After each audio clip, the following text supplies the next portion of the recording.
Here we are at Customer Contact Week 2023, and I'm on the Cognigy stand talking to Leonardo Declich from Frontier Airlines. How's it going? Great, thank you.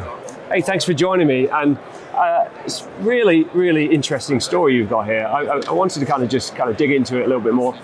You made a very brave move recently, didn't you, to remove voice from your contact center? Right. And talk me through the kind of, the mindset and the process that you went through to kind of arrive at that decision.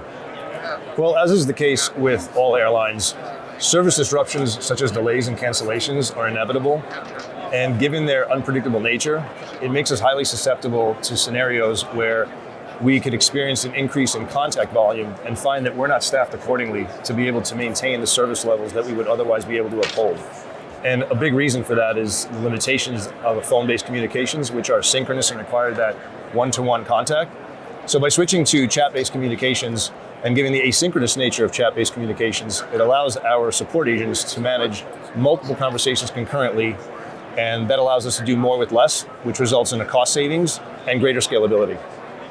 So it's a very bold move. And in terms of the technology that you were using, AI was right in the kind of at the center of the solution. Kind of talk us through that. How did that work? Yeah, AI is critical. The way we're using conversational AI is in the form of our chatbot, which is our first line of support. So this allows us to empower our customers to self-serve and to do so more quickly than they would if they had to wait to be connected to a live agent. And then the other piece of it is that it allows us to deflect upwards of 70% of our contact volume that would otherwise have to go to our live support team. So that further augments the scalability that I mentioned earlier. Yeah, so it's a great story. And in terms of the impact, certainly on the metrics, I mean, what did the kind of data tell you, post implementation? So after switching to chat, I would say the two metrics that stand out the most is we saw an increase in our NPS score and a decrease in our average handle time compared to what it was when we were offering support through our phone channel.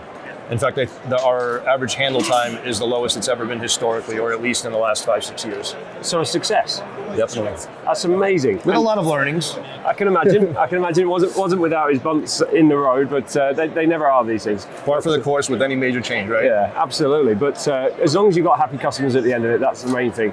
In terms of just kind of providing some words of wisdom, for our audience, what would you say? Just kind of some takeaways for our CX Today audience. So I would definitely recommend considering the use of a chatbot and finding a great AI partner such as Cognigy to help you achieve that.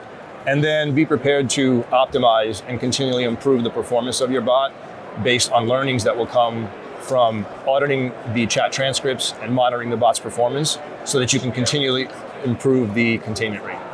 It's an amazing story, Leonardo. Thank you so much for joining me at CCW. All the best. Thank you, appreciate it.